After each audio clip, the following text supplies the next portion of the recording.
21 de abril de 1926 nació Isabel Alejandra María de York. Años después, todo el mundo la conoció como la reina Isabel II, pero también hay un sobrenombre que la acompañó de por vida, Lilibet. ¿Cuál es su origen? De acuerdo a Robert Hartman en su libro Isabel II, Vida de una reina, la versión más conocida es la de su abuelo. Hay quien le atribuye este mote de toda la vida a Jorge V, escribió. Sin embargo, hay otra versión más personal. Otros aseguran que es una variación propia de cómo se hacía llamar, Lilibet. Sea como fuere, se acabó quedando Lilibet, agregó. En su libro, Hartman plasmó la relación y el cuidado que el rey Jorge V tuvo con su nieta. Cuando el rey fue enviado a Bognor para recuperarse de una operación de pecho a vida o muerte en 1928, la nieta del convaleciente fue enviada a asistirle. Disfrutaba enormemente de verla construir castillos de arena. A ella le encantaba su loro, Charlotte, y su terrier escocés, Snip, redactó el autor. Al parecer, ella también tenía un apodo para el rey, Abuelo Inglaterra. Lilibet es mi orgullo y Margarita mi alegría, refería al rey Jorge V. Ya en el año 2021, la hija de Meghan Markle y el príncipe Harry retomaron el sobrenombre de la reina al nombrar a su hija Lilibet Diana Mountbatten Windsor. Uno bastante curioso, porque la primera parte es su apelativo cariñoso que inauguró la reina de Inglaterra cuando todavía era una princesa, informó el medio Vanity Fair.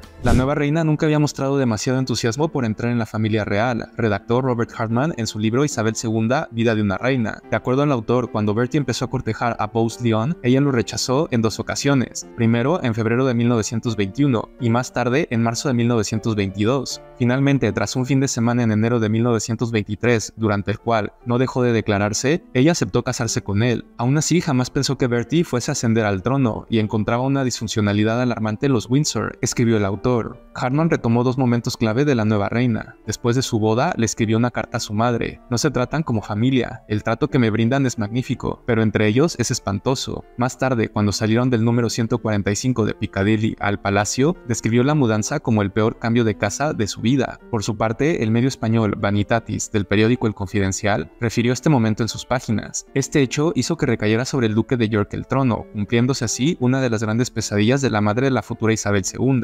Se había resistido a contraer matrimonio por no ser duquesa de York, y por circunstancias ajenas a su voluntad, se convertiría en reina consorte de Inglaterra y emperatriz consorte de la India, asumiendo así una vasta e inmensa tarea llena de obligaciones y compromisos con su país. Con resignación pero con gran profesionalidad aceptó su destino, informó el medio. Ya como padres de las princesas Isabel y Margarita, Jorge VI y la reina Isabel fueron inusualmente progresistas para su época, procurando la salud mental de las niñas. En una ocasión, la reina dejó una nota por si pasa algo. En ella le recordaban lo siguiente: no les grites ni las asustes a las princesas. Recuerda cómo tu padre perdió todo el cariño que le profesabas gritándote y haciéndote sentir mal, redactó Hartman en su libro. Felipe e Isabel se cruzaron en la boda del duque de Kent en 1934, pero fue en 1939 cuando en las costas de Devon se dio el primer encuentro formal entre ambos, de acuerdo a Robert Hartman en su libro Isabel II, Vida de una reina. El príncipe en aquel momento ya era un hombre hecho y derecho. El verano anterior había pasado unas vacaciones de ensueño con sus familiares en Venecia, donde su prima Alexandra, que más tarde se convertiría en la reina de Yugoslavia, le recordaba como un perro gigante y famélico, o quizá un perrito cariñoso que nunca había tenido su propio canasto, escribió el autor.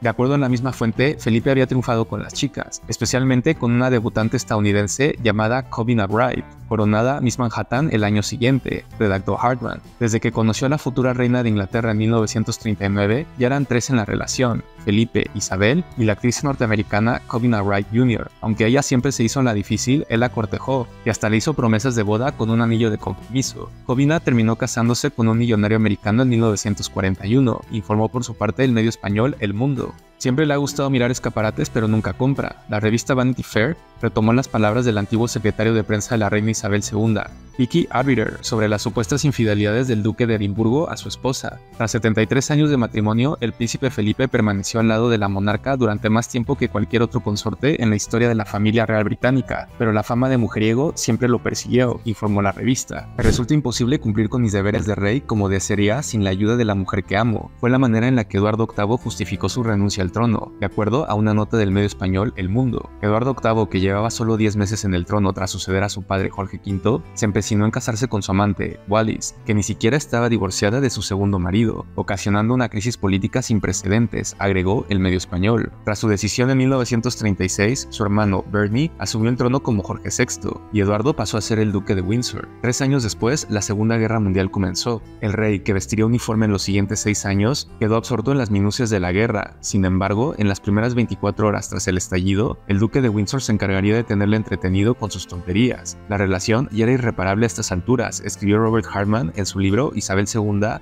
Vida de una reina. De acuerdo al autor, el nuevo rey se había quedado atónito al descubrir que su hermano le había estado engañando con la administración de su dinero. Se había declarado en quiebra, según los estándares de la realeza, y había confesado que solo le quedaban 90.000 libras, así que el rey había autorizado una paga anual de 25.000 libras, más de 60 veces el sueldo de un ministro, a cambio del disfrute de Balmoral y Sandringham, redactó Hartman. Sin embargo, el duque había acumulado alrededor de 1.000.000 de libras del ducado de Cornwalls durante sus días como príncipe de Gales, un dato que el nuevo rey descubriría a su debido tiempo. Eduardo no asistió a la coronación de su sobrina Isabel II en 1953. Sin embargo, en 1965 los duques viajaron a Londres y se vieron con la reina, y luego ella los visitó en 1972 durante un viaje de estado a Francia. Fue la última vez que vio a su tío vivo, ya que el duque murió con 77 años el 28 de mayo de 1972. Por un acuerdo con Isabel II, fue enterrado en el cementerio real de Frogmore, en Windsor, donde también está sepultada Wallis, que aquejaba demencia senil. Fallecería 14 años más tarde, recordó El Mundo. Y durante mayo de 1940, el Palacio de Buckingham se convirtió en un campo de refugiados reales. De acuerdo a Robert Hartman en su libro Isabel II, Vida de una reina, el rey Jorge VI escribió el 13 de mayo de ese año: me despertó un sargento de la policía a las 5 de la mañana para decirme que la reina Guillermina quería hablar. No es común que a uno lo despierten a esas horas, menos una reina, pero ahora puede suceder cualquier cosa. La monarca de los Países Bajos pidió a Jorge VI más aviones y tropas, sin embargo ya era tarde. Guillermina llegó a Londres cuando la situación en su país se puso peor. Me reuní con ella en la estación de Liverpool Street y la traje aquí, Palacio de Buckingham. Estaba, como cabía esperar, muy alterada y no había traído nada de ropa, escribió el rey.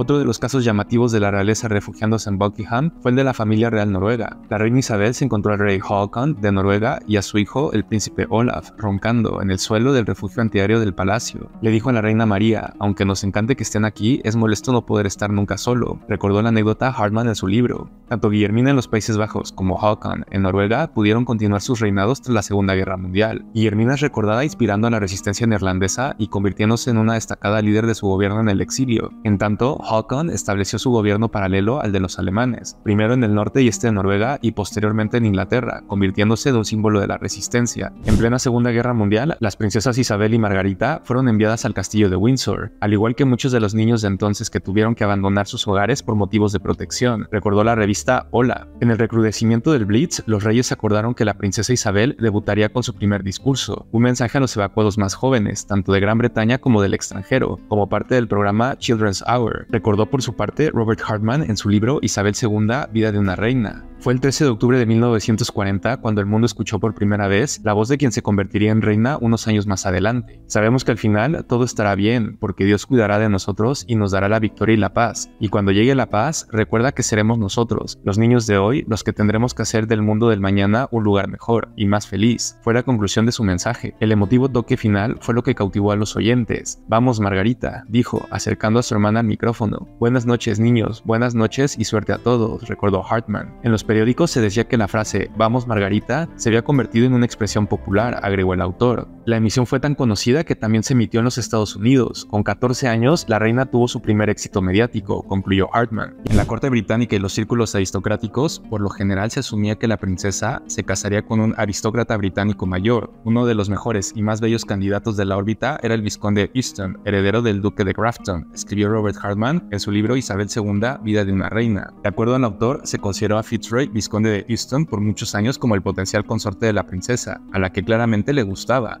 Fue uno de los guardas oficiales invitados al pequeño baile que los reyes organizaron en Windsor el 23 de julio de 1941. El rey dijo: el primer baile de Lilibet, todos lo hemos disfrutado mucho, recordó Hartman. El autor retomó palabras de la fea Fitzalan, amiga de Isabel de la época y de quien sus diarios se hicieron públicos. De acuerdo a Fitzalan, la princesa Isabel se quedó bastante disgustada cuando Fitzroy solo le pidió bailar una vez en toda la fiesta. Alacea era bisnieta del duque de Norfolk y pasó la época de la guerra en la finca del castillo de Windsor, donde compartió juegos y clases de baile y dibujo con la entonces princesa Isabel y su hermana, la princesa Margarita, informó por su parte el medio Vanity Fair. 3 meses después, Felipe visitó a Isabel. Hartman retomó las palabras que el rey escribió en su diario: Felipe de Grecia vino para quedarse. La semana siguiente, Lilibet, emocionada, les dijo a sus amigas de su querido. Fitzroy se casó en 1946 con Anne Fortune, una mujer de origen plebeyo. Desde 1967 fue una de las damas de compañía de la reina Isabel II, de acuerdo a Vanity Fair. Hugh Fitzroy falleció el 20 de abril del 2011 a los 92 años. Era 7 7 años mayor que Isabel. A mediados de 1944, la princesa Isabel y su hermana Margarita se encontraban en Windsor, resguardadas de los peligros de la Segunda Guerra Mundial. Su padre, el rey Jorge VI, estaba preocupado. Parece que ha comenzado una fase de una nueva arma secreta, escribió en su diario, de acuerdo al libro Isabel II,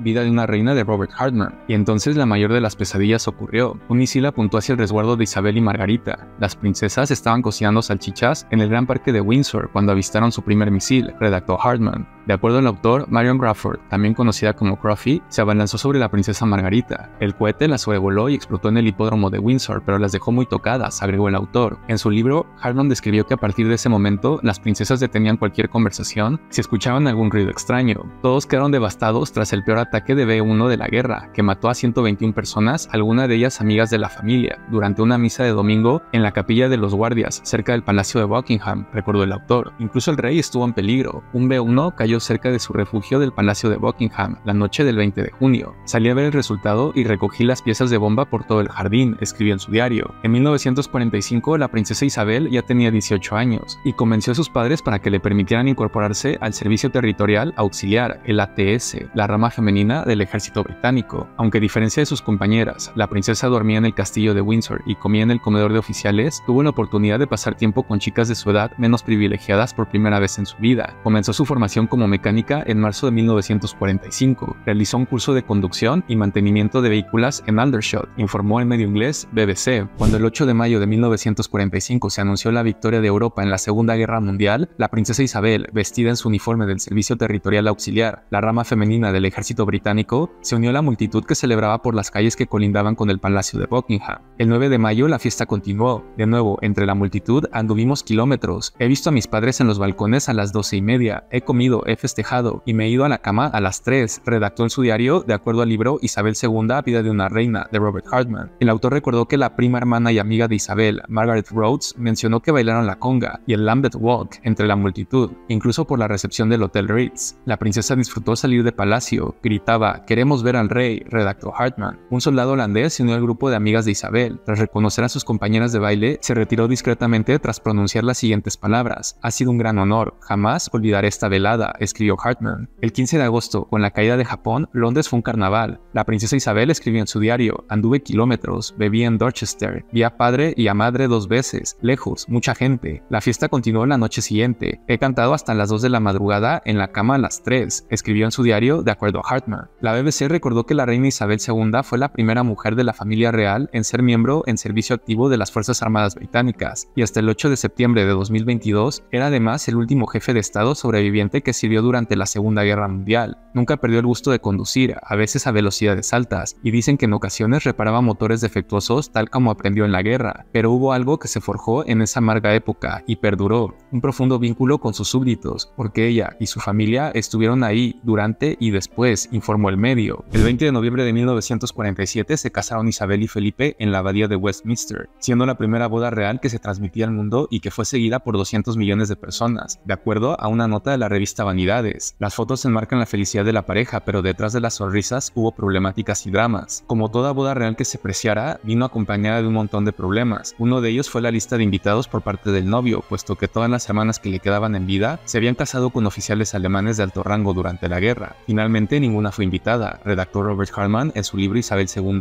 Vida de una reina. Pero apenas comenzaban los problemas. La mañana de la boda, la princesa se dio cuenta de que las preciosas perlas de sus padres seguían en la exposición. Su nuevo secretario privado, Jock Colville, tuvo que hacerse sitio entre la multitud para encontrarlas y vérselas con la policía para que le dejaran llevarse el collar del escaparate, recordó Hartman. Los inconvenientes no terminaron ahí. Todavía cundió más el pánico cuando se perdió el buqué hecho de orquídeas inglesas con un ramito de mirto. Finalmente fue ubicado en un frío armario de palacio, aunque volvería a desaparecer después de la ceremonia, escribió el autor del libro. Y quizá lo más grave faltaba por suceder. La tiara de la princesa se rompió y el joyero real tuvo que acudir de urgencia, redactó Hartman. En todos estos imprevistos, Isabel se mantuvo calmada, maquillándose, agregó el autor. Para terminar, la tardanza de Winston Churchill y su mujer hizo reajustar los planes. En cierto momento, las puertas se abrieron antes de tiempo para chequear su llegada. Esto provocó la confusión de los invitados, señaló el texto de Vanidades. De acuerdo a Hartman, en total se contaron 2.583 regalos de boda, incluyendo una tela tejida a mano por Mahatma Gandhi, un caballo de carreras de Aga Khan, una lavadora del Royal Leamington Spa y 148 pares de medias. Isabel y Felipe estuvieron juntos por más de 7 décadas. La boda de Isabel y Felipe se realizó el 20 de de noviembre de 1947 en la abadía de Westminster. La luna de miel fue primero en las Broadlands, la residencia de Hampshire de los Mountbatten, y luego en Escocia. De acuerdo a Robert Hartman en su libro Isabel II, vida de una reina, Isabel y sus padres intercambiaron varias cartas durante ese periodo. La princesa escribió a su madre las siguientes palabras: estaba tan feliz y disfrutando tanto que fui egoísta y me olvidé de tus sentimientos y los de los demás. Espero que no suene demasiado sentimental, pero es la verdad. Creo que tengo el mejor padre y la mejor madre del mundo. Por su parte, el rey Jorge VI escribió a su hija: cuando le di tu mano al arzobispo, sentí que perdí algo preciado. Tu partida nos ha dejado un gran vacío en nuestras vidas, pero recuerda que esta será siempre tu casa. Isabel y Felipe estuvieron juntos por más de 7 décadas. Marion Crawford, conocida también como Crawfie, fue institutriz de la princesa Margarita y la futura reina Isabel II.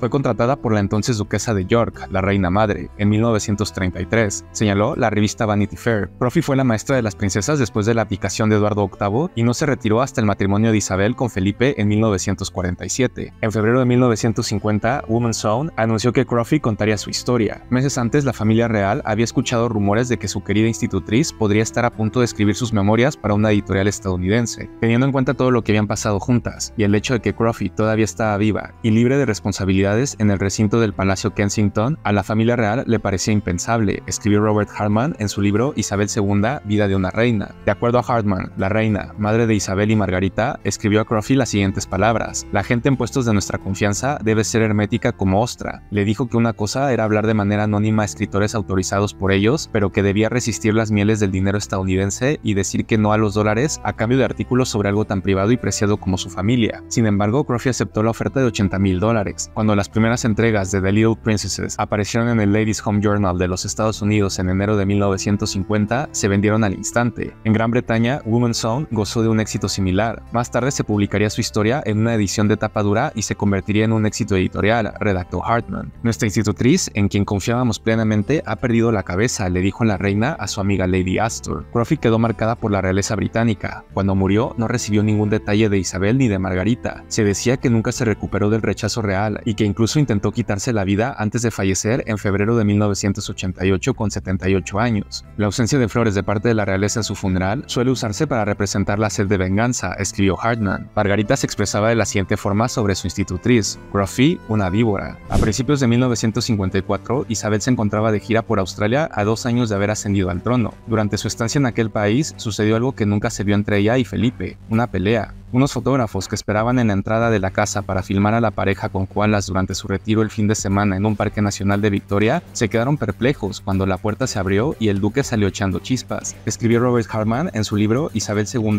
vida de una reina. De acuerdo al autor, la reina iba tras Felipe, lanzando zapatos e incluso una raqueta de tenis. Después de que ambos regresaron a la casa, la reina Isabel salió de nuevo por la puerta. Lamento ese pequeño interludio, pero como saben, pasa en todos los matrimonios. Ahora, ¿qué les gustaría que hiciera?, dijo Isabel de acuerdo a una nota del medio británico Express. La cosa no quedó ahí. El secretario de prensa de la reina, el comandante Richard Colville, confiscó rápidamente los rollos de las cámaras, que se entregaron sin protesta y se recompensaron con cervezas y bocadillos, de acuerdo a Hartman. Tras un arduo día, se escuchó a la reina quejarse con ganas, algo raro, de que este régimen sin fin de tópicos protocolarios era aburrido, agregó el autor. ¿Cuál fue el motivo de la pelea? De acuerdo a Hartman, se mantiene como un misterio. No hubo más registro de la misma. En 1955, la princesa Margarita cumpliría 25 años. En ese momento dejaría de necesitar el permiso de la reina para casarse con Peter Townsend, pero seguía habiendo cosas para las que sí necesitaría la aprobación de la reina, y por extensión, la del gobierno, redactó Robert Hartman en su libro Isabel II, vida de una reina. El 31 de octubre de 1955, la princesa publicó un comunicado donde decía que, conociendo las enseñanzas de la iglesia sobre la perdurabilidad del matrimonio, había decidido no casarse con Townsend. De acuerdo a Hartman, durante décadas, la idea que perduró fue que el amor verdadero había sido aniquilado por el frío poder, establecido por el miedo a repercusiones relacionadas con la abdicación. La princesa tendría que renunciar a algún título, a su estatus, dinero y todo lo demás, vivir como la señora Townsend con el sueldo de un oficial de la RAF, escribió Hartman. Sin embargo, la reina y sus ministros habían llegado a un acuerdo con relación a la situación. El único inconveniente para la princesa era que perdería su puesto en la línea de sucesión, igual que lo perdería su descendencia. Sin embargo, con el príncipe Carlos y la princesa Ana ya en línea directa, tampoco era un sacrificio mayor, recordó el autor. Su majestad no quiere interponerse en el feliz camino de su hermana. Aún así, la princesa cosa decidió no seguir adelante, comunicó en su momento el entonces primer ministro Anthony Eden. En los medios y más tarde en el guión de The Crown, se le ha retratado como una princesa solitaria y enamorada, enfrentada a la iglesia, al gabinete, a la Commonwealth y en última instancia a su hermana. En realidad, los archivos demuestran que hubo muchos puntos en común y que la princesa tomó la decisión sola y sintiéndose apoyada por una empática reina, concluyó Hartman. En el verano de 1992, Margarita y Peter se reencontraron en el Palacio de Kensington durante un almuerzo. Según el libro de Tim Hill titulado Princess Margaret, A Life Unraveled, y citado por Vanity Fair en un artículo, Townsend fue con dos amigos de toda la vida, uno de los cuales recordó que fue una comida extraña y algo incómoda, pues la princesa y Townsend hablaban en voz baja y pegados el uno al otro, mientras los demás invitados conversaban entre ellos, y fingían que la conversación privada que estaba teniendo lugar entre ellos era lo más normal del mundo. Vanity Fair también citó a Christopher Warwick con su libro Princess Margaret, A Life of Contrast, para recordar que Margarita y Peter salieron a pasear al jardín después de comer. Cuando Townsend se fue, ella lo despidió con su pañuelo, escribió Hill. Luego, de vuelta al apartamento, la princesa se dirigió a su secretario privado y le contó que estaba exactamente igual que lo recordaba, pero con el pelo gris. Margaret Bobo MacDonald trabajó con la princesa y luego reina Isabel por 67 años. Comenzó como su niñera y luego fue la responsable de su vestuario. A través de la guerra, el matrimonio, la maternidad, 2 coronaciones y viajes a todos los continentes, Lilibet nunca estaría sin su guardiana de ropas, joyas, secretos y accesos, escribió Robert Hartman en su libro Isabel II, Vida de una reina. De acuerdo a Hartman, Bobo era la única, además del duque de Edimburgo, a la que se le permitía tocar a la reina, y la única persona que no era miembro de la familia que podía llamarla Lilibet, aunque solía referirse a ella como mi renacuaja, redactó el autor del libro. Hartman abundó sobre la relación que MacDonald e Isabel tuvieron. Bobo era la que podía decirle verdades, aunque la hicieran llorar, o quien le llevaba su primera taza de té por la mañana, excepto cuando ésta cumplía años, día en el que, según dicen, se intercambiaban los papeles, escribió. Margaret Bobo MacDonald, confidente de la reina Isabel, falleció en su casa del Palacio de Buckingham en 1993. Tenía 89 años y murió en sus habitaciones llenas de vestidos, abrigos y trajes ceremoniales de la reina, informó el LA Times. MacDonald acompañó a Isabel por 67 años. Bobo apareció en la serie de Netflix The Crown. Lizzie McInerney personificó a la compañera de Isabel en las temporadas 1 y 2, de acuerdo al sitio de fans de la serie. El 21 de octubre de 1966, pasadas las 9:15 de la mañana, una avalancha de lodo cayó sobre el pueblo de Aberfan, en Gales. Al cabo de solo unos minutos, el barro inundó el pueblo y mató a 144 personas, la mayoría niños que en ese momento se encontraban sentados en sus pupitres del colegio Panglas Jr. La catástrofe está considerada uno de los mayores desastres mineros de Reino Unido y tuvo también su repercusión en el Palacio de Buckingham, afectando a la imagen pública de la propia reina de Inglaterra, informó el medio Vanity Fair. El duque de Edimburgo acudió inmediatamente al lugar de la tragedia cuando las tareas de rescate todavía se estaban llevando a cabo, en su mayoría por mineros que esperaban poder salvar a sus propios hijos, escribió por su parte Robert Hartman en su libro Isabel II, Vida de una reina. Isabel llegó 8 días después, el 29 de octubre. De acuerdo al autor, con los años se ha construido la narrativa de que fue criticada por su lenta respuesta y de que la tuvieron que presionar para que visitara a los damnificados. La verdad es que la visita ya había sido planeada y anunciada 4 días después de la tragedia. Los empleados de Palacio dejaron claro que no quería ir hasta que su presencia no entorpeciera las tareas de rescate. Aunque eso fuera un factor decisivo, los miembros veteranos del servicio admitieron más tarde en privado que su mayor preocupación era la de llorar delante de las familias rotas, agregó Hartman. Para el autor, la serie de Netflix The Crown retrata a la reina como una visitante a regañadientes, por falta de tacto y fingiendo tristeza. Es una mala interpretación, particularmente cruel, escribió. Según la corte de la reina, perdió la compostura en varias ocasiones, como probablemente a cualquiera le habría pasado al conocer a una niña que le regaló un ramo de flores con una tarjeta que rezaba, de los niños que quedaban en Aberfan, concluyó Hartman. El 28 de abril del 2023, los príncipes de Gales, Guillermo y Kate, visitaron Aberfan para rendir homenaje a las víctimas con su presencia. Los príncipes de Gales también pudieron conversar con 12 mujeres que perdieron a sus hijos y parejas en la avalancha, y fueron a ver en persona un árbol plantado por Isabel II en el jardín conmemorativo, hace 36 años. La pala que usó está expuesta en la escuela primaria de Wynne-Wentsowen, una de las 2 que hay en el pueblo y que reemplazó a la escuela sepultada Panglas, informó el medio Vanitatis del Confidencial. El 1 de julio de 1969, Carlos fue coronado como príncipe en el castillo galés de Carnarvon, 4 meses antes de cumplir 21 años. El entonces príncipe se arrodilló ante su madre, que le ciñó una corona hecha para la ocasión, relató el medio Hola.com. Lo que pocos vieron fueron los sucesos que casi desembocaron en una crisis nerviosa de la reina Isabel, lo cual se intentó mantener en secreto. El juicio que se estaba llevando a cabo de 3 miembros de la Armada por la Libertad de Gales había caldeado el ambiente, escribió Robert Hartman en su libro Isabel II, Vida de una reina. Había por todas partes intentando a su familia, describió el autor. Estos fueron los sucesos que marcaron la visita a Gales de la reina y su familia, de acuerdo a Hartman. Cuando el tren pasaba por Gales del Norte, 2 nacionalistas galeses fueron por una bomba que se encontró en un puente por el que pasaban las vías del tren. Cuando el carruaje de caballos entraba al castillo de Carnarvon, según contaría el príncipe después, se pudo escuchar la explosión de una bomba no muy lejos. Un protestante intentó tirarle un huevo a la reina y otro intentó que los miembros de la Household Cavalry se resbalaran con una piel de plátano. Ese mismo día se desactivó una bomba en lo que era la A-45 de Cargelog, 5 minutos antes de que la comitiva del príncipe pasara por el camino a la cena en el yate real. Más tarde, por la noche, a la vuelta de Carnarvon, un soldado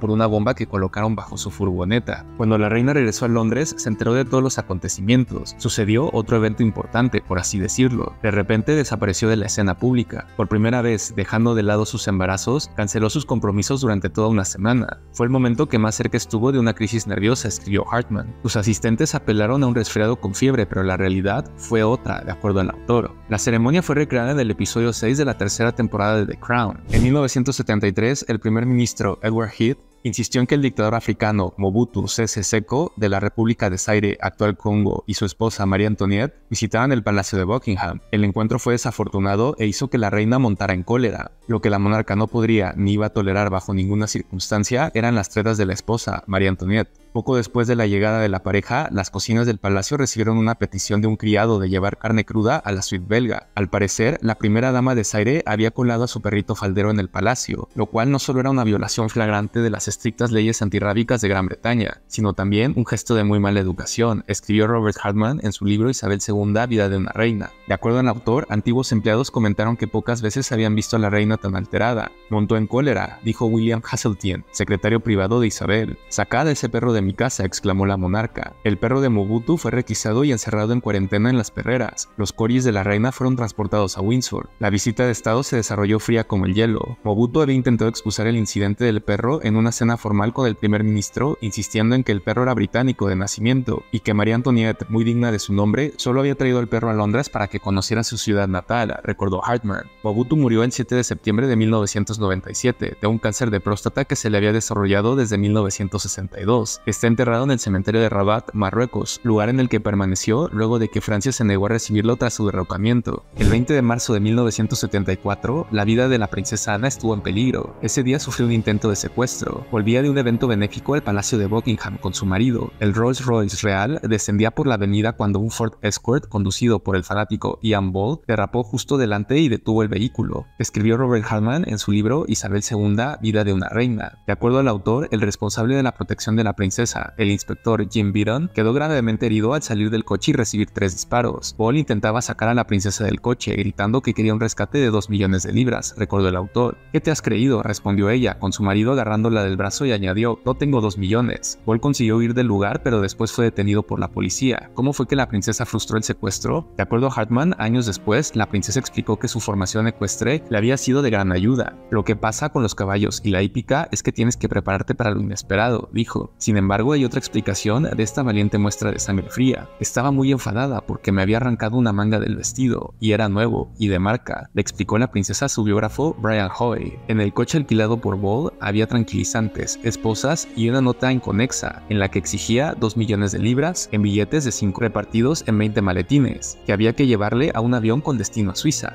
que deberían ser entregados en presencia de la propia reina Isabel II en ese avión de fuga. Ball sufría esquizofrenia, informó por su parte el medio Vanity Fair, y un desconocido descalzo apareció en la habitación de la reina Isabel en el Palacio de Buckingham la mañana del 9 de julio de 1982. Había en la alfombra e incluso en su cama. Michael Fagan, un hombre de 32 años en paro con problemas de salud mental, había conseguido trepar hasta acceder a la vivienda privada de la reina, haciendo soltar todas las alarmas, escribió Robert Hartman en su libro Isabel II, Vida de una reina. No era la primera vez que Fagan entraba al palacio. Durante la noche en la que la reina se reunió con el presidente estadounidense Ronald Reagan en Windsor, merodeó por los grandes salones del palacio antes de que una empleada asustada llamara a seguridad, quienes apelaron a la imaginación de la mujer. En esta segunda visita, el oficial de policía de guardia dio por sentado que las alarmas habían saltado por error y las apagó. Fagan caminó hasta las estancias privadas, donde se cortó la mano con un cenicero de cristal. Según el informe de Scotland Yard, retomado por Hartman, Fagan entró en los aposentos de su majestad sobre las 7:15 horas con un trozo de cenicero con el que había intentado cortarse las delante de ella. Afirmó que no había entrado con esa intención, pero que le vino a la cabeza cuando vio el cenicero. A través Atravesó la habitación y abrió las cortinas. En ese momento, la reina tuvo que enfrentarse a lo que seguro fue uno de los momentos más espeluznantes de su vida. Intentó calmar a Fagin animándole a explicarle su vida mientras presionaba el botón de alarma en vano. El policía de guardia había terminado su turno a las 6, cuando los empleados del lugar tenían que empezar el suyo, redactó Hartman. Una empleada entró a la habitación de la reina y dijo: ¿pero qué hace aquí, Alteza? Fagin fue detenido y llevado a una comisaría, y la monarca insistió en continuar con su agenda del día. Parece que se les olvida que paso la mayor parte de mi tiempo dándole conversación a desconocidos, dijo Isabel al recordar el suceso. Michael Fagin se convirtió en una celebridad local. De acuerdo al medio VAE Negocios, llegó a desear que Al Pacino lo interpretara en alguna biopic sobre el acontecimiento, como luego hizo The Crown, pero con Tom Brooke, en lugar del actor del Padrino. Para The Crown, la familia real posiblemente tuvo algo que ver. Para el historiador Robert Hartman, la apreciación de la serie de Netflix es injusta. La cuarta temporada de The Crown comienza cuando la década de 1970 está llegando a su fin, y lleva a los espectadores hasta 1990, un periodo durante el cual la familia real estuvo involucrada en una serie de escándalos importantes, incluida la relación ilícita entre el príncipe Carlos y Camila. Sin embargo, la ruptura del matrimonio del príncipe de Gales no fue el incidente más impactante que tuvo que afrontar la familia, ya que en 1987 se descubrió que la reina Isabel II tenía dos primas ocultas, Catherine y Nerissa Bowes-Lyon, informó el medio inglés The Independent. Por su parte, Hartman, en su libro Isabel II, Vida de una reina, abordó el hecho desde otro frente. En 1987, un periódico reveló que dos de las sobrinas de la reina madre habían estado internadas en un hospital psiquiátrico desde la infancia, Nerissa y Catherine Bowes-Lyon, nacidas en 1919 y 1926 respectivamente. Su padre, John Bowes-Lyon, fue el segundo de los 6 hermanos de la reina madre, escribió el autor. De acuerdo a Hartman, ambas heredaron un trastorno genético a través de su madre, miembro de la familia Dreyfusis, que las condenaba a vivir con una edad mental de 6 años. Su familia informó a Brooks Peerage, la editorial encargada de publicar datos sobre la genealogía real, que las muchachas habían perecido en 1963, pero no era cierto, porque Nerissa había fallecido en 1986 y Catherine aún vivía, agregó el autor. Para Hartman, en The Crown se sugiere que la familia real maquinó el encierro de las hermanas para así proteger a la monarquía de las acusaciones de deficiencia mental. Eso sí habría sido un escándalo. De hecho, fueron los familiares más cercanos quienes tomaron todas las decisiones, internaron a las chicas y cortaron prácticamente por completo los lazos con ellas. Fue una noticia ciega y un triste testimonio de las actitudes atávicas respecto a la discapacidad intelectual, pero culpar a la familia real era muy injusto, concluyó el autor. De acuerdo a The Independent, Nerissa murió a los 66 años en 1986 y fue enterrada en una tumba marcada solo con una etiqueta con su nombre y un número de serie. Catherine permaneció en el hospital hasta 1997, cuando cerró en medio de denuncias de abuso, y luego vivió en otra casa en Surrey. Más tarde murió a los 87 años en 2014. En verano de 1987, la reina Isabel contaba con un apoyo que podría generar envidia entre los políticos. Aún así, aparecieron nuevas tensiones entre la monarca y la primera ministra tras un suceso poco conocido. En las antípodas, la reina abdicó, redactó Robert Hartman en su libro Isabel II, Vida de una reina. De acuerdo a Hartman, Fiji fue incondicionalmente monárquico, pero un par de golpes de estado de 1987 llevaron al país al borde de una guerra civil. Aunque su promotor, el coronel Rabuka, era monárquico, la reina no podía aprobar una revolución militar, pero si se negaba a reconocer el nuevo régimen, no solo convertiría a su gobernador general en un objetivo, sino en el blanco principal de la violencia, recordó Hartman. Su majestad aceptó que era momento de irse y le ordenó a su delegado, el gobernador general, que abdicara la corona en su nombre, agregó el autor. De acuerdo a esta fuente, quien fuera su secretario privado, William Hasseltine, dijo que Isabel se puso muy triste por abdicar el trono de un país y de un pueblo por los que tenía mucho afecto y un montón de buenos recuerdos. Pese a renunciar a la corona, Isabel II nunca renunció formalmente al título Tui Viti, monarca de los fijianos. El país tampoco ha retirado la bandera británica de la esquina de su insignia nacional, y el retrato de la reina sigue colgado en numerosos edificios públicos, escribió Hartman. En tanto, en 2022, la serie The Crown de Netflix puso en la mesa el tema de la abdicación al trono de Reino Unido. En los primeros minutos de la nueva temporada de The Crown de Netflix, nos enteramos de una encuesta al público británico a comienzos de los años 90, que sugiere que la mitad de ellos pensaba que la reina Isabel II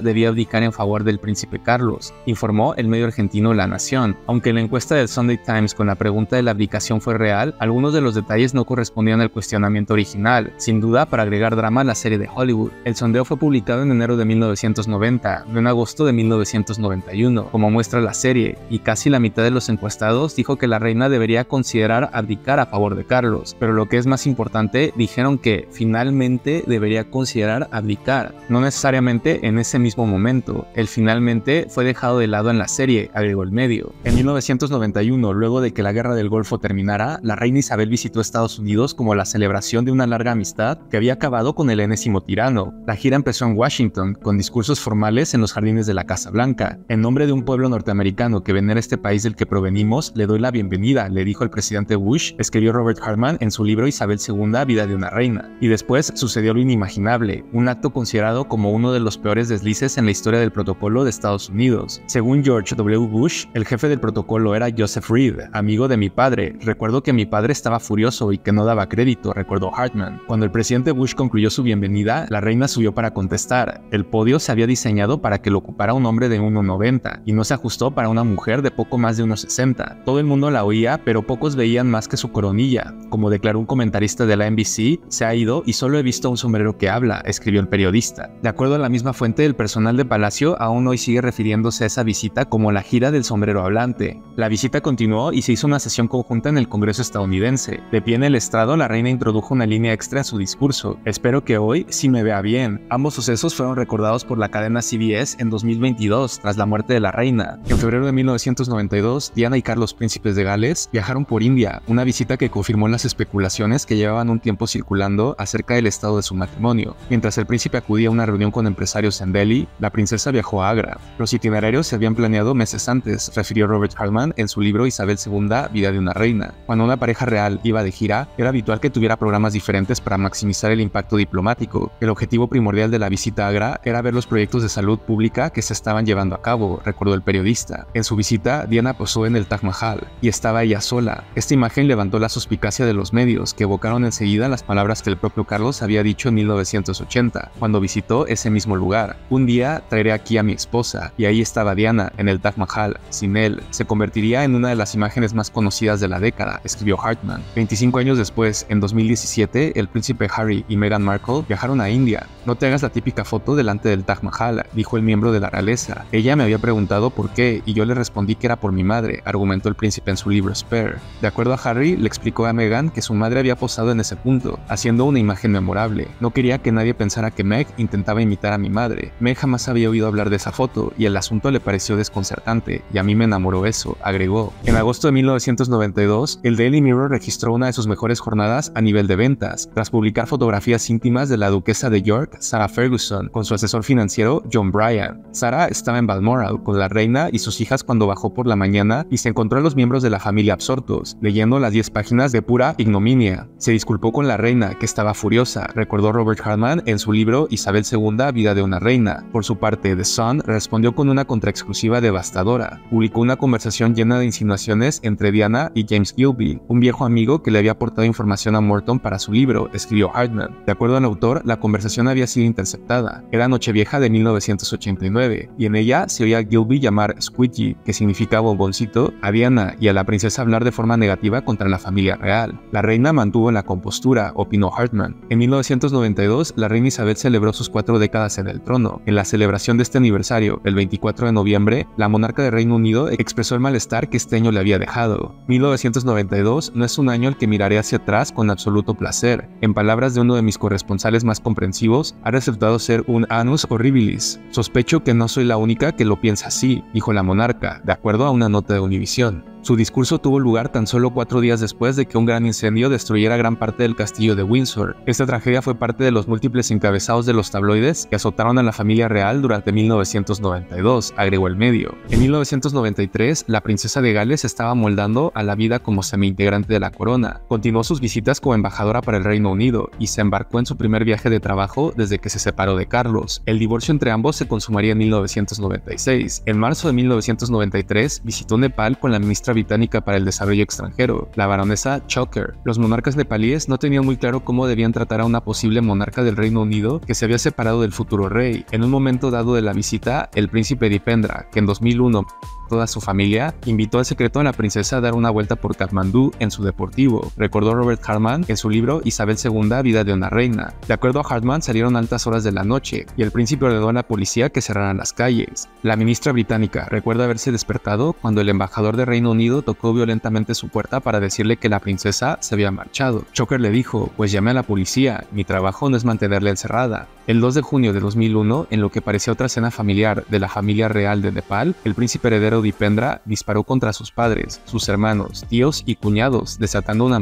informó el medio argentino Infobae. 9 muertos y 6 heridos. Después, él se pegó un tiro en la sien, pero no murió en el acto y fue proclamado rey por unos días, agregó el sitio. En los 90, el primer ministro australiano Paul Keating tenía planes de expulsar a la reina como jefa de estado. Una reunión con la reina Isabel a finales de verano de 1993 estuvo marcada por la tensión. Keating presentó el plan que conduciría al referéndum, escribió Robert Hartman en su libro Isabel II, Vida de una reina. De acuerdo a esta fuente, cuando el primer ministro australiano salió de la sala, las primeras palabras de la reina fueron: necesito un buen trago, y decidió no volver a pisar Australia hasta que la cuestión estuviera decidida, acabara como acabara. 4 meses después, en enero de 1994, el entonces príncipe Carlos hizo una gira por ese país. Durante el Día Nacional de Australia, en Sydney, dijo las siguientes palabras: personalmente creo que es signo de madurez y autoconfianza que una nación debata sobre estos temas mediante un proceso democrático. Ese mismo día, Carlos asistió a una ceremonia de premios cuando David Kang, de 23 años, hijo de inmigrantes coreanos, subió al escenario e hizo 2 detonaciones con un arma de fogueo. De acuerdo a un video de la ABC News, la policía lo detuvo. El príncipe permaneció increíblemente sereno. El príncipe se comportó con gran propiedad. Incluso algunos de los republicanos más fervorosos dijeron que se alegraban de que estuviera sano y salvo. Fueron las palabras de John Howard, político australiano quien luego sería primer ministro de su país. Kang fue detenido. Una vez libre, fue a la universidad y se convirtió en un abogado de éxito en el sistema jurídico australiano, de acuerdo al libro de Hartman. En 1999 se realizó el referéndum. Participaron 11.6 millones de personas y el 55% de los votos fueron a favor de la continuidad de la monarquía en Australia. El zar Nicolás II y su familia fueron ejecutados la noche del 16 al 17 de julio de 1918 en un bosque cerca de Ekaterimburgo, Rusia. Felipe, duque de Edimburgo, estaba emparentado con la zarina, quien era su tía abuela. De acuerdo a Robert Hartman en su libro Isabel II, Vida de una reina, el duque hablaba con filosofía de la de sus primos. No puedes condenar a un país entero por lo que hacen o hicieron unos cuantos extremistas fundamentalistas. Incluso entre los chapuceros que llevaron a cabo la ejecución, hubo algunos que decidieron no participar, por más que estuvieran borrachos y apenas pudieran moverse. Sobre si la realeza británica y en particular Jorge V, abuelo de Isabel, cargaba con culpa luego de negarse a recibir al zar y a los Romanov, Felipe afirmó que el Reino Unido se había negado justo después de la abdicación del zar en 1917, en un momento en el que todavía podía ir a otros sitios. En esa época había un movimiento revolucionario muy fuerte en toda Europa. Creo que el rey fue pragmático y dijo: no vayamos a caldear el ambiente trayéndolos aquí. Después, la cosa fue a peor y la puerta se cerró definitivamente, dijo Felipe de acuerdo al libro de Hartman. Según la misma fuente, en opinión del duque, varios factores habían exacerbado la caída de la familia real rusa, como el carácter nacional. Los rusos no se andan con medias tintas, son mucho más viscerales. La zarina Alejandra era la hermana de Victoria de Hesse, la abuela de Felipe. Por otra parte, la madre del duque, Alicia de Battenberg, trató de buscar la manera de salvar a la familia Romanov de los bolcheviques, informó en una nota el medio español La Vanguardia. Pese a que la mayoría de las monarquías europeas veían con buenos ojos acoger a los miembros de la familia Romanov, el régimen soviético decidió tomar una decisión irreversible. En la noche del 16 al 17 de julio de 1918, la familia zarista fue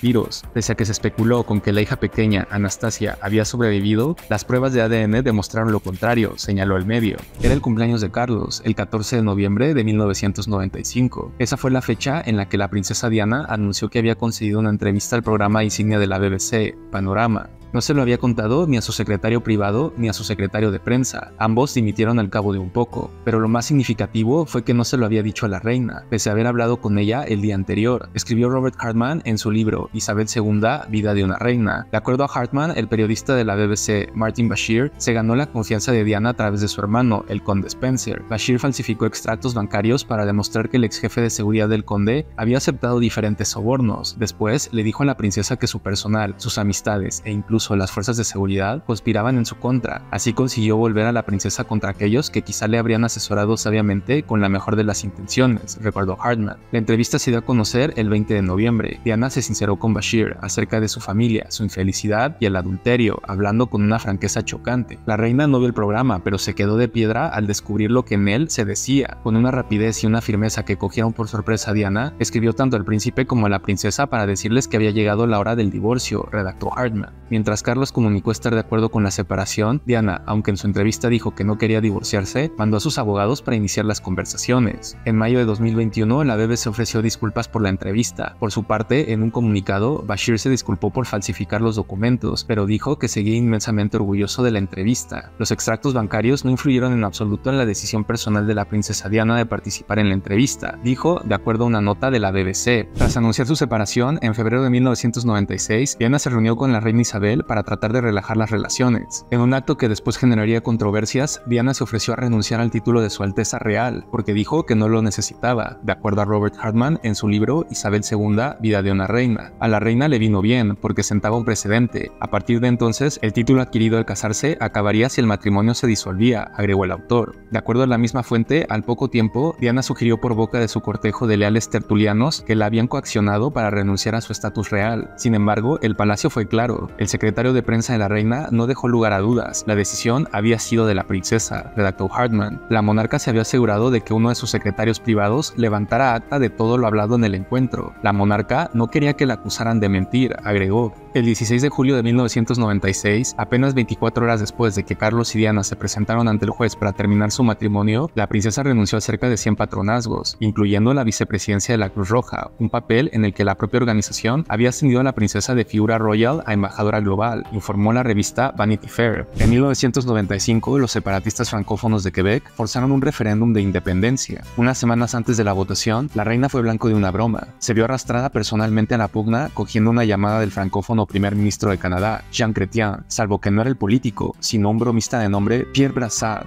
que llamaba desde una emisora de radio en Montreal, escribió Robert Hartman en su libro Isabel II, Vida de una Reina. Brassard pudo colarse por el sistema y habló con la monarca durante 17 minutos. Después reprodujo la grabación en su programa de radio. Empezó preguntándole a la reina en inglés si se presentaría a mandar un mensaje televisado a la nación, propuesta que ella aceptó alegremente, confirmando que haría todo lo necesario para mantener unido al país. Brassard pasó entonces al francés, y la reina hizo lo mismo con toda fluidez. La conversación derivó en una charla extraña, en la que Brassard llegó a preguntarle a la reina por sus planes para Halloween, escribió Hartman. El bromista quedó impresionado con el francés de Isabel. Admitió luego que la había desarmado el excelente francés de la reina, agregó el autor. Durante la charla, la reina dijo que el resultado del referéndum podía no ser el indicado. Entonces, algunos pensaron que Isabel había expresado una opinión partidista. El referéndum se celebró la semana siguiente, y los separatistas cayeron derrotados por un 1%. Muchos expertos apuntaron a que la fluidez de la reina en francés y su evidente entusiasmo por todo lo canadiense pudieron haber ayudado a decantar la balanza, escribió Hartman. En otoño de 1996, Diana fue invitada a Sydney a una gala para recaudar fondos. El personal fue informado de que en ningún caso debería aludirse a ella como princesa Diana, pero todo el mundo la llamaba así, recordó Robert Hartman en su libro Isabel II, Vida de una Reina. De acuerdo a la misma fuente, este viaje levantó muchas ampollas en la Casa Real, pues la gira de Diana coincidió con la visita de estado de la reina a Tailandia. La gira de Isabel se planeó un año atrás y coincidía con el 50 aniversario de la llegada al trono del rey Bhumibol. Eso no impidió que muchos periodistas que estaban siguiendo a la reina en Tailandia recibieran la orden de abandonar Bangkok en medio de la visita de estado para ir a Sydney e informar sobre la princesa, escribió Hartman. Para los jefes de redacción en Londres y en el resto del mundo, era incontestable que la primera misión internacional de Diana desde su divorcio era una noticia más importante que la enésima visita de la responsable monarca a un jefe de estado, agregó el autor. De acuerdo al periodista, algunos miembros de la comitiva real no disimularon su rabia. La consideraban una falta de respeto flagrante, sobre todo porque eclipsaba a la monarca en uno de sus reinos, redactó Hartman. Por su parte, Isabel se mantuvo serena. Si la reina se enfadó, no dejó que se notara, agregó. La reina Isabel y el rey Bhumibol construyeron una buena relación durante sus vidas, marcadas también por sus largos reinados. Bhumibol murió en 2016 a la edad de 88 años. Ocupó el trono durante 70 años y 126 días, pero esa duración fue superada por la reina Isabel antes de morir a los 96 años en el castillo de Balmoral en Escocia. Ninguno de los dos, sin embargo, llegó a superar el largo reinado del monarca francés Luis XIV, que ocupó el trono durante 72 años y 110 días hasta 1715, informó el medio Barron's. Robbie Jambrin, secretario privado del servicio, informó a la reina, al príncipe Carlos y al príncipe Felipe la noticia del accidente de Diana. Se encontraban en Balmoral la madrugada de ese domingo. A las 3:30 de la madrugada se notificó al primer ministro y poco después de las 4 llegó la confirmación de que la princesa había fallecido. sido. Carlos optó por no contárselo a sus hijos hasta la mañana siguiente, redactó Robert Hartman en su libro Isabel II, Vida de una reina. De acuerdo a la misma fuente, la reina tomó una resolución. La crisis sería monumental y obligaría a tomar decisiones muy complicadas, pero, independientemente de estas, su prioridad sería proteger al máximo a los hijos de la princesa. En unas horas, el príncipe de Gales embarcó en un avión de la Real Fuerza Aérea rumbo a París con las dos hermanas de la princesa. Lo más urgente era repatriar el cadáver y preparar el funeral, escribió Hartman. Por su parte, Tony Blair habló con la reina, que estaba serena, muy angustiada por los chicos, pero también se mostraba profesional y pragmática. A su modo, comprendía la gran trascendencia del suceso. De camino a la misa, Isabel se refirió a la princesa. En todas partes, y no solo aquí, en el Reino Unido, sino en todo el mundo, la gente confiaba en la princesa Diana. Se le apreciaba y se le amaba, y se le considera parte del pueblo. Era la princesa del pueblo, y así lo seguirá siendo. El príncipe Harry recordó en su libro Spare el momento en el que su padre Carlos le dio la noticia. ¿Qué pasa, papá? Se sentó en el borde de la cama y me puso una mano en la rodilla. Mi querido hijo, mamá ha tenido un accidente de coche. Recuerdo que pensé, un accidente, vale, pero está bien, ¿no? Recuerdo como si fuera ayer que eso fue lo que se me pasó por la cabeza, y recuerdo que esperé con paciencia a que mi padre me confirmara que, en efecto, mamá estaba bien, y recuerdo que no lo hizo. Entonces se produjo un vuelco interior. Empecé a rogarle en silencio a mi padre, o a Dios, o a los dos. No.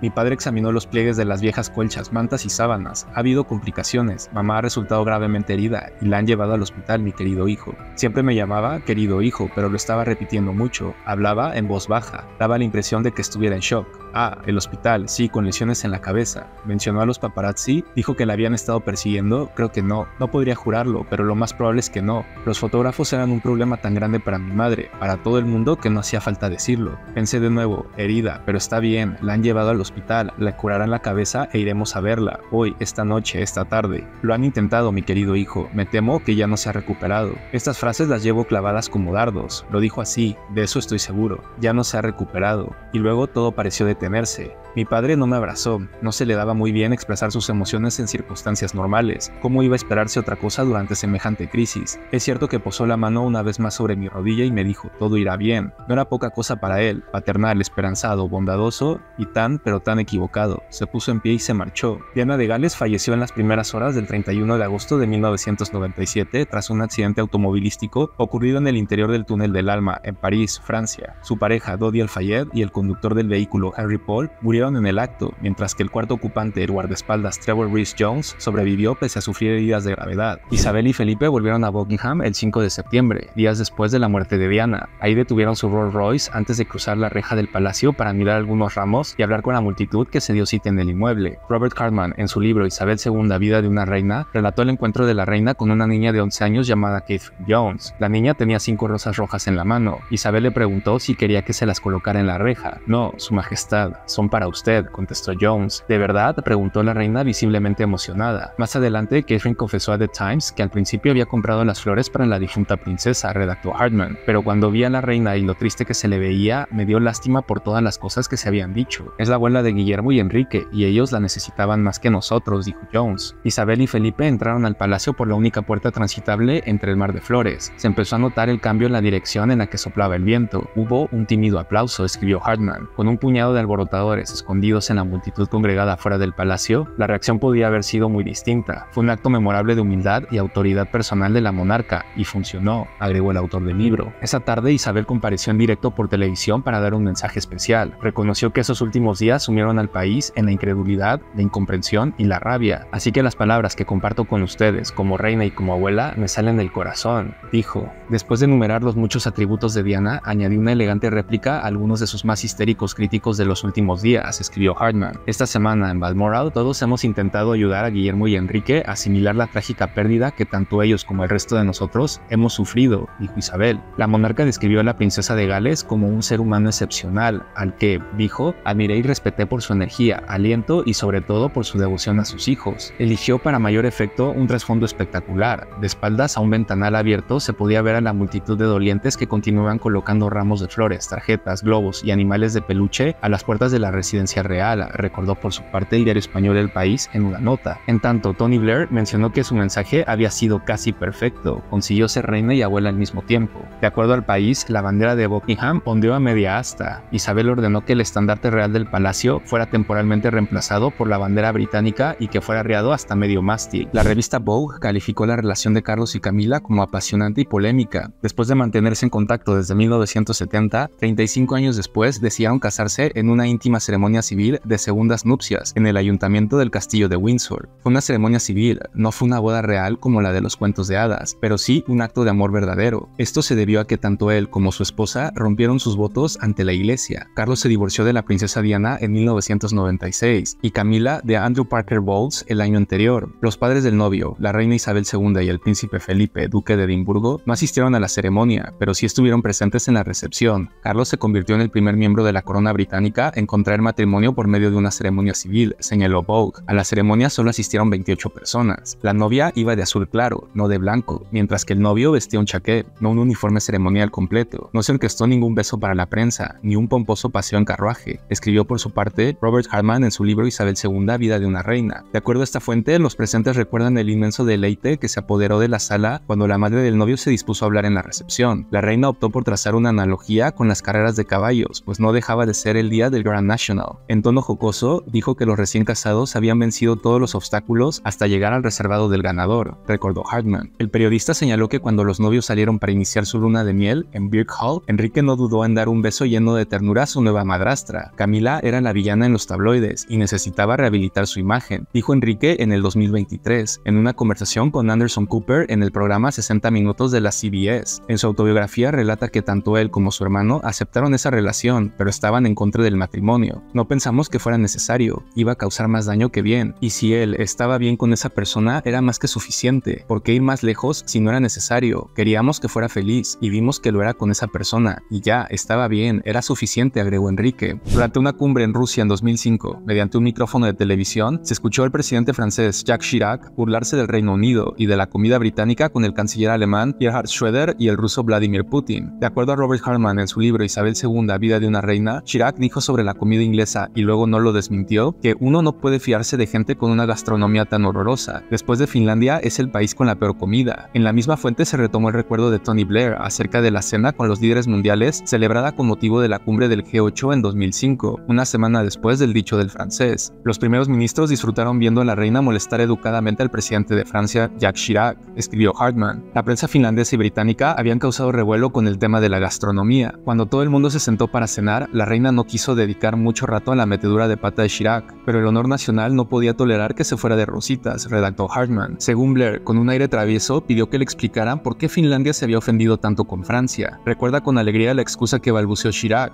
que dijo que la prensa lo había malinterpretado, agregó el periodista. La mesa lo recibió con mucho jolgorio. Un año antes, en el 2004, el presidente francés llegó con una media hora de retraso al castillo de Windsor, donde lo esperaba la reina Isabel en su primer día de su visita oficial al Reino Unido, de acuerdo a una nota de AFP. Aunque el programa de la visita estipulaba que Chirac y su esposa serían acogidos por la reina y su esposo, el príncipe Felipe, duque de Edimburgo, solo este los recibió en el patio del castillo de Windsor, recordó el medio El Universo retomando la información de la agencia. Al descender del Rolls Royce color burdeos adornado con la bandera francesa, el presidente Chirac presentó sus excusas al duque de Edimburgo por el retraso. Durante la cumbre del G20 de 2009, la cual tuvo lugar en Londres, la reina y su familia recibieron a Barack Obama y a su esposa Michelle en una audiencia privada previa a la recepción del evento. Los periódicos del día siguiente se apresuraron a hablar de un momento fugaz durante la recepción en el que se había visto a la primera dama rodear con el brazo a la reina. No faltaron las acusaciones habituales de incumplimiento de protocolo, escribió Robert Hartman en su libro Isabel II, Vida de una reina. De acuerdo a Michelle Obama en sus memorias, retomadas por Hartman, la reina observó que la primera dama era muy alta. Debo admitir que con los zapatos gano unos 5 centímetros, pero sí, soy alta. Entonces Isabel miró los Jimmy Shoes de su invitada y negó con la cabeza. Deben de ser una tortura, ¿verdad?, dijo, admitiendo que ella también le dolían los pies. Las dos mujeres se miraron con idéntica expresión, y entonces la reina soltó una carcajada y se puso a comparar el tamaño de los tacones, redactó Hartman. En ese momento, la primera dama pasó instintivamente la mano sobre el hombro de la reina, como lo haría alguien que se apoyara solo sobre una pierna para mirarse la suela. Lo que muchos periódicos no mencionaron fue que la reina también rodeó con el brazo a Michelle Obama para hacer lo mismo, agregó el autor. En su biografía, Michelle Obama recordó a Isabel como un símbolo querido y amable, tan humana como el resto de nosotros. Me cayó bien desde el primer momento.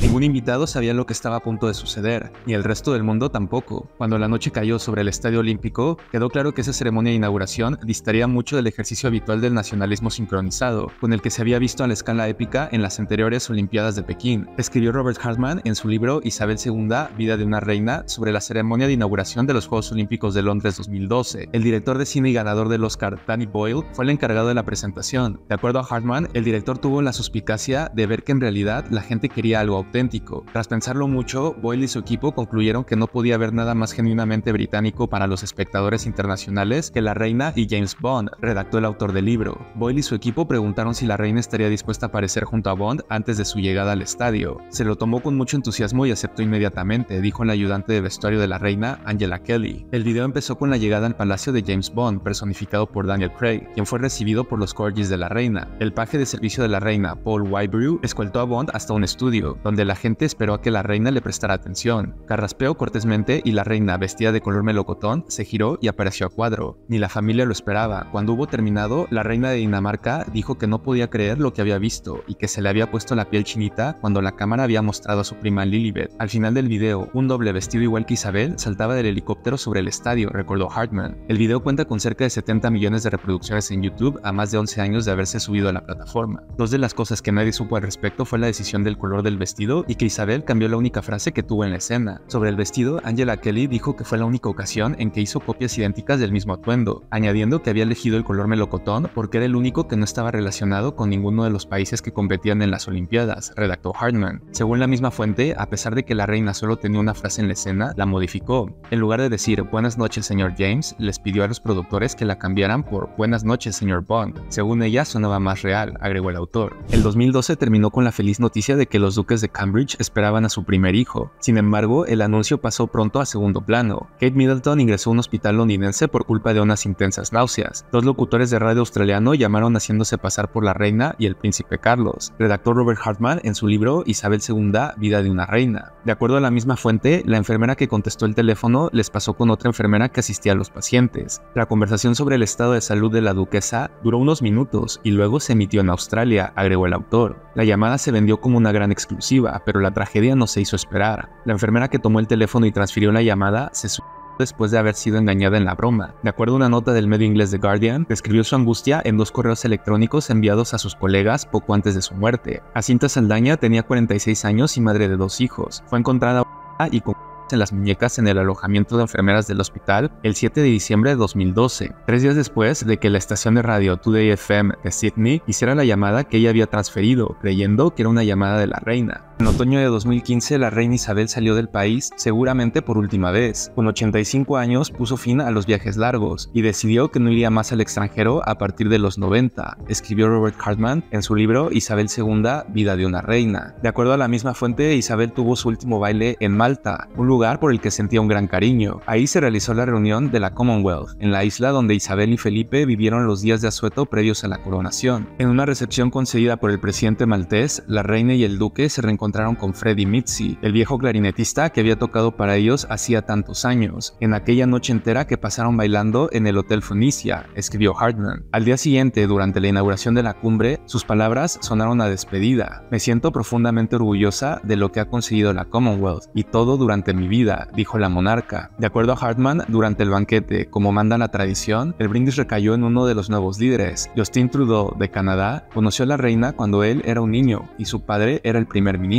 El canadiense recordó a los invitados que el primer servicio oficial prestado por la reina en su país fue en 1935, cuando apareció en un sello postal de 1 centavo. Gracias, señor primer ministro, por hacerme sentir tan vieja, contestó la reina con una mirada pícara. Isabel visitó 117 países y recorrió más de 1.6 millones de kilómetros por tierra, mar y aire, de acuerdo a una nota del medio español La Vanguardia. Isabel invitó a los Obama a comer a Windsor en 2016. La reina quería brindar una experiencia agradable e íntima a Barack y Michelle.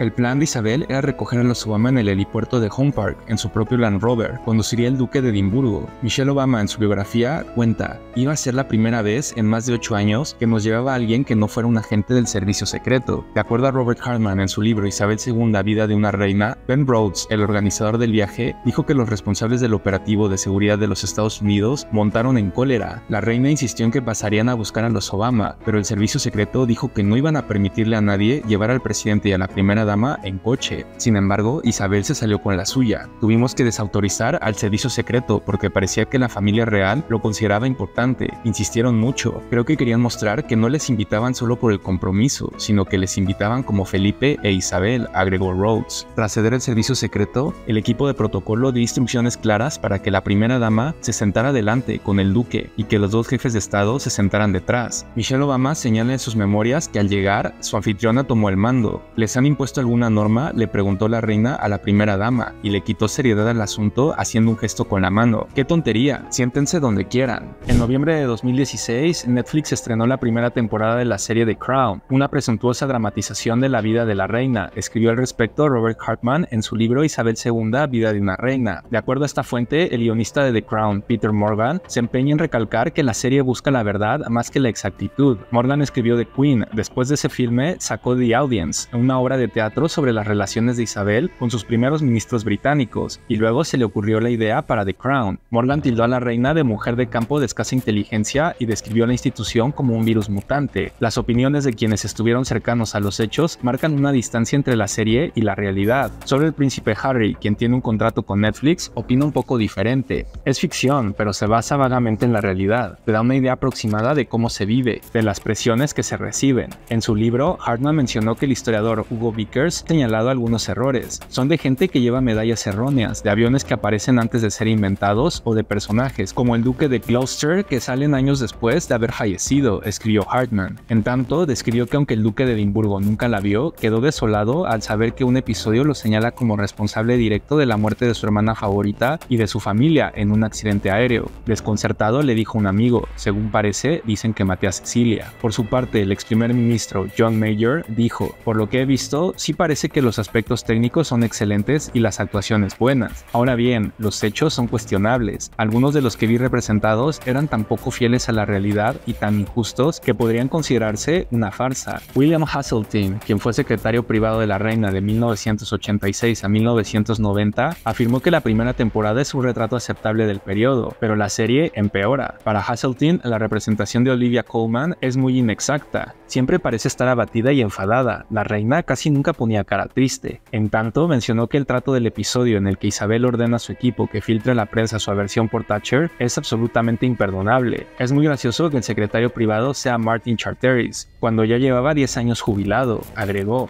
The Crown tuvo 6 temporadas y 60 episodios en total. Se estrenó en noviembre de 2016 y su última temporada estuvo en línea el 14 de diciembre del 2023. Todo estaba listo para que el 19 de mayo de 2018, Meghan Markle y el príncipe Harry se casaran en la capilla de San Jorge en el castillo de Windsor. Los padres de Meghan se habían separado cuando ella era pequeña y vivían en países diferentes, escribió Robert Hartman en su libro Isabel II, Vida de una reina. De acuerdo a esta fuente, Thomas Markle, quien vivía en México en ese entonces, apareció en varios reportajes como un ermitaño estrambótico. Cuando faltaba menos de una semana, Markle anunció que no acudiría a la ceremonia para ahorrarle a la pareja cualquier humillación. Más tarde trascendió que había sido ingresado con graves problemas cardíacos unos días antes de la boda, agregó el autor. Hartman describió que Carlos quiso empatizar con su futura nuera y se ofreció a echarle una mano. Dijo que sería para él un honor escoltar a Meghan hasta el altar de la capilla de San Jorge, escribió el autor. Hartman refirió en su libro que la respuesta no fue la que Carlos esperaba. Nos podemos encontrar a medio camino, dijo Meghan. En un momento de la ceremonia puede verse a Harry pronunciar gracias al recibir a Meghan y Carlos en el altar, un gesto que el duque de Sussex creyó necesario. Solo porque sea mi padre no significa que pueda simplemente decir, ok, eso es todo, yo me encargo yo ahora del resto, informó la revista Vanity Fair en una nota del 2018. Para Camila, ese instante fue muy emotivo y un gesto precioso, agregó el medio. El 17 de enero de 2019, saliendo de una carretera secundaria y entrando en la A149 cerca de Sandringham, el Land Rover del duque de Edimburgo chocó con otro vehículo. Volcó, aunque no completamente, por lo que el marido de la reina pudo salir con cierta facilidad tras ser ayudado por varios testigos presenciales. Estos aseguraron que en todo momento se mantuvo consciente, aunque conmocionado y temblando, informó el medio español ABC. Las repercusiones pudieron ser enormes. De acuerdo a Robert Hartman en su libro Isabel II, Vida de una reina, en el otro auto viajaban un bebé y 2 mujeres, una de las cuales se rompió la muñeca. Nadie había salido gravemente herido, pero apareció una preocupación, especialmente sobre el motivo por el cual el duque, de 97 años, iba conduciendo un vehículo solo, agregó el autor. Felipe reconoció inmediatamente su culpa en el accidente y escribió una carta de disculpa a la mujer herida. Poco después renunció a su permiso de conducir. Sin embargo, la reina y su equipo admitieron que se habían librado por los pelos, y no solo el duque. que, si algo grave les hubiera pasado a las mujeres o al bebé del otro vehículo, las repercusiones para la institución habrían sido gigantescas, redactó Hartman. Desde su retiro de la vida pública en agosto de 2017, a Felipe de Edimburgo se le vio en público en escasas ocasiones, las dos últimas previo al accidente en las respectivas bodas de sus nietos, el príncipe Harry y Eugenia de York, celebradas en Windsor, informó el medio ABC. Harry y Meghan realizaron una gira por Oceanía a finales de 2018. El cuerpo de prensa trató bien a la pareja, pero los duques de Sussex se negaron a interactuar con los periodistas. De acuerdo a Robert Hartman en su libro Isabel II, Vida de una Reina, estos viajes plantean una serie de desafíos logísticos y técnicos para los medios. Además, hay que pasar controles de seguridad y estar mucho tiempo de pie. Corre y espera, es el lema extraoficial de la prensa acreditada de la Casa Real. En sus giras, la reina y el príncipe Felipe solían organizar una recepción para los medios locales y la prensa del exterior, por muy enojosa y desapacible que pudiera parecerles la idea en ese momento. La monarca siempre creyó en la necesidad de informar sobre los viajes que hace la realeza con dinero de los contribuyentes, redactó Hartman. Sin embargo, los planes de los duques de Sussex eran otros. Tras 16 días de viaje y 72 actos, desde Tonga hasta Sydney, los asesores de los duques les preguntaron si querían saludar al cuerpo de prensa. De acuerdo a Hartman, eran corresponsales y fotógrafos reales acreditados y habituales, de los que informan siempre de la Casa Real. No eran columnistas incendiarios o paparazzi, a los que la pareja tuviera un odio especial, agregó. En la última etapa del viaje, la pareja claudicó y fue de mala gana hasta la parte trasera del avión donde estaba trabajando la prensa, escribió Hartman. El duque fue conciso, gracias por venir, y añadió, aunque tampoco los invitamos. Fue el punto de no retorno para la relación entre los duques y los medios británicos, finalizó Hartman. Al inicio de la gira, el Palacio de Kensington anunció que la pareja esperaba a su primer hijo, de acuerdo al medio Vanitatis. Tras la accidentada gira por Oceanía, Meghan y Harry mantuvieron una relación complicada con la prensa. A finales de 2018, las filtraciones continuaron, desde rumores de que antes de la boda hubo una discusión entre Meghan y la Casa Real por la tiara que había elegido, así como un conflicto entre Meghan y Kate por la indumentaria de las damas de honor. The Sunday Times tituló en una de sus portadas, "La duquesa difícil". Fijó una narrativa que ha calado hondo, como las relaciones con los medios eran malas, siguieron apareciendo historias, escribió Robert Hartman en su libro Isabel II,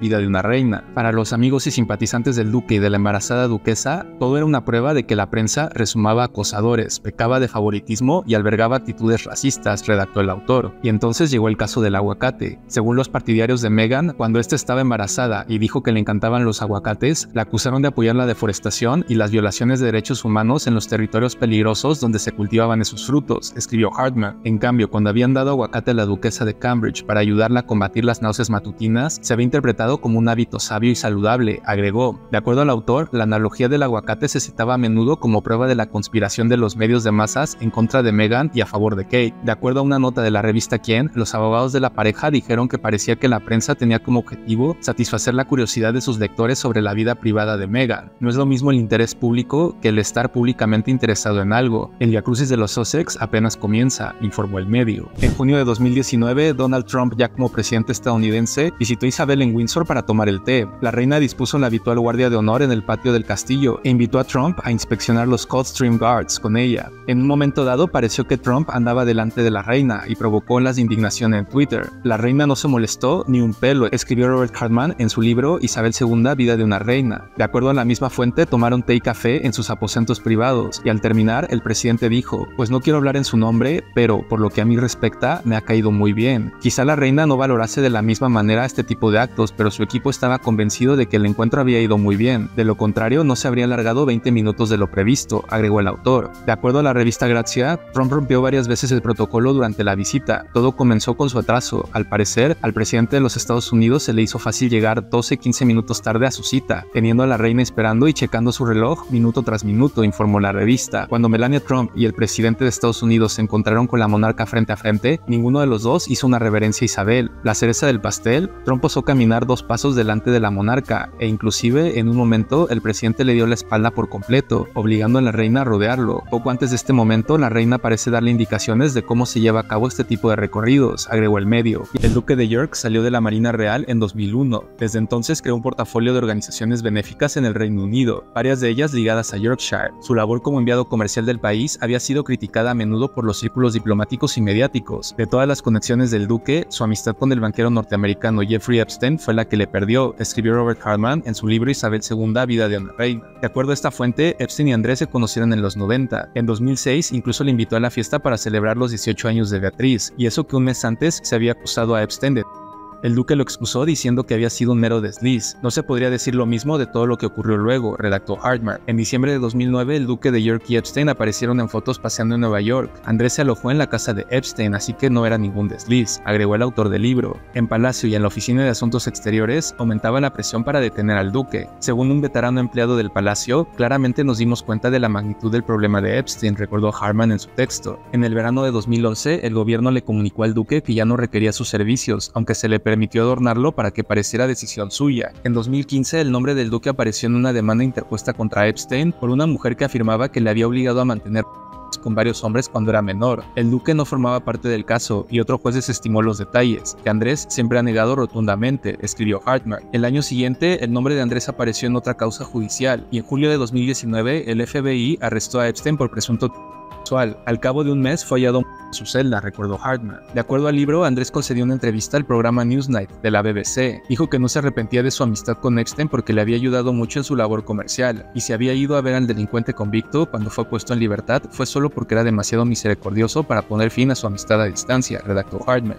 En Palacio estaban furiosos con el duque. Las organizaciones benéficas relacionadas con Andrés empezaron a cortar lazos con la corona. El duque de York tendría que abandonar la vida pública. Lo podría volver a presentar como su decisión, diciendo que le había pedido permiso a la reina para renunciar a las obligaciones reales, escribió el autor del libro. A la reina le dolió muchísimo expulsar a su segundo hijo, pero Carlos pensaba que la institución podía sufrir si no lo hacía, redactó Hartman. Según un veterano miembro de la Casa Real citado por el autor, era el mismo problema de siempre. Ella tenía debilidad por Andrés, le protegía y se sentía mal por ello. De acuerdo a Robert Hartman, desde la muerte de la reina madre y la princesa Margarita, la única hija de la reina se convirtió en su apoyo femenino clave, una fuente imperturbable de humor y sentido común. La gente también lo ha visto por los años, escribió el autor en su libro Isabel II, Vida de una reina. Sobre su compromiso con la sociedad hay varios ejemplos que destacan. Durante la pandemia, ella y el duque agradecieron al sector de la gestión de residuos. Ana insistió en visitar una cochera de camiones de la basura de Cambridgeshire para agradecerles en persona su labor a los equipos de recogida, redactó Hartman. El autor retomó en su libro las palabras de Richard Coles, vicario de la Iglesia de Inglaterra, quien dijo que cuando conoció a Ana durante su época como cura en Boston, Lincolnshire, pasó de ser un republicano declarado a un monárquico feliz. La iglesia medieval de la ciudad necesitaba mejoras y la princesa se comprometió a patrocinar una recolecta. El día señalado, su helicóptero se descompuso. Si me hubiera pasado a mí, creo que me habría quedado el día en el sofá, viendo la televisión, pero la princesa Ana no. Recorrió en coche el resto del trayecto e hizo lo que solo pueden hacer personas como ella. Reunió a toda la ciudad. Logramos la masa crítica. El llamamiento fue un éxito y pudimos preservar esa joya arquitectónica histórica, dijo Coles. En tanto, el autor retomó el caso del exministro de gabinete Alan Johnson, quien recordó una experiencia similar de cuando trabajaba con el Sindicato de Trabajadores de Correos. Sus miembros habían aceptado entregar por todo el país folletos de la organización benéfica de la princesa, Save the Children. Trabajaron sin cobrar y ella quiso agradecerles en su congreso anual. Llegó y dio un discurso precioso en el que dio las gracias a los carteros y las carteras, y en la comida habló con cada uno individualmente. Luego la invitamos a nuestra sede sindical en Clapham. Creo que era la primera vez que un miembro de la realeza iba a una sede sindical. Cuando Ana cumplió 70 años en 2020, este fue el titular del diario español El País, trabajadora, divertida y más libre de lo que aparenta. Cuando cumple 70 años, se ha ganado a los británicos convertida en el firme apoyo de su madre Isabel II. Son millones de reproducciones las que tiene la entrevista de Oprah con Harry y Meghan. A lo largo de la misma, la acusación que más llamó la atención fue que durante el embarazo de la duquesa, un miembro de la familia expresó dudas sobre lo oscura que podría ser la piel del niño. Meghan llegó a afirmar que la razón por la que Archie no tenía título real o protección de las autoridades era el color de su piel, redactó Robert Hartman en su libro Isabel II,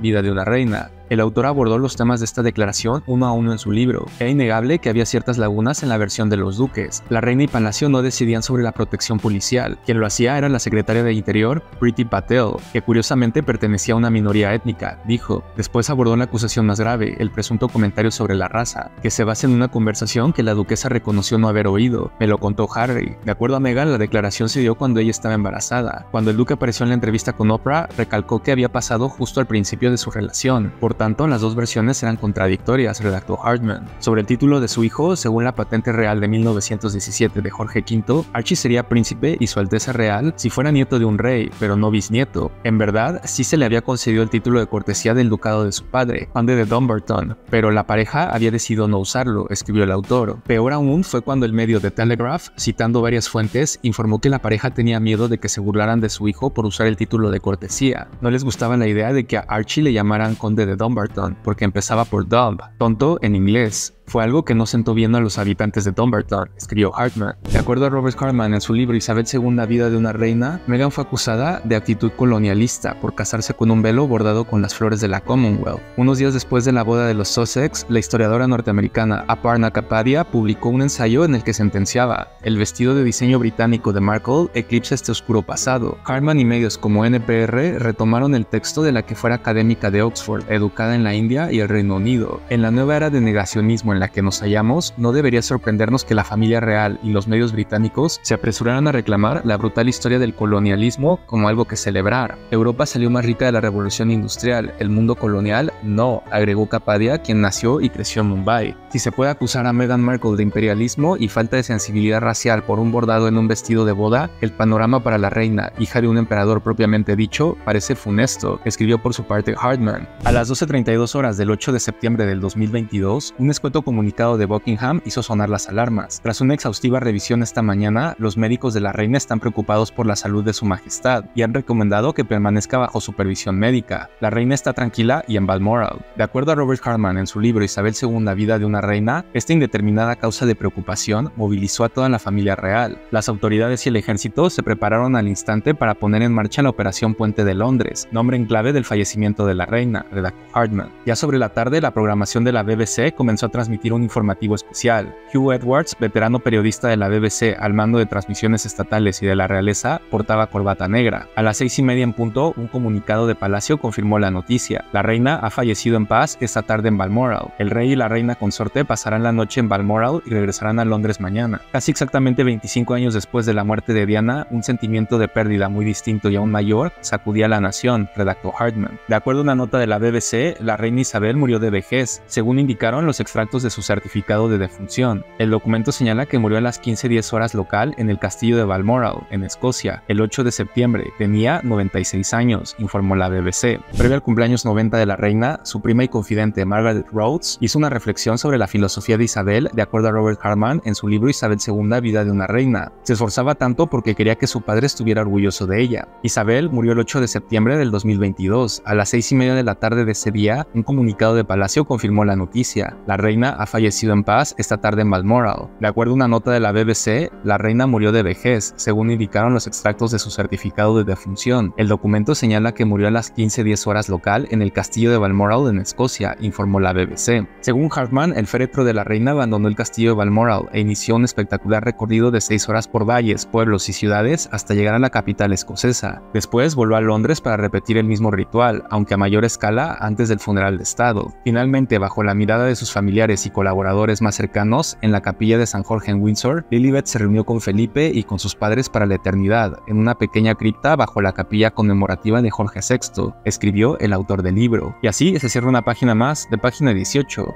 ¿Quieres conocer más sobre la historia de la reina Isabel? Escríbenos tu opinión sobre este video y no olvides que en Página 18 diario tenemos una historia nueva que contarte.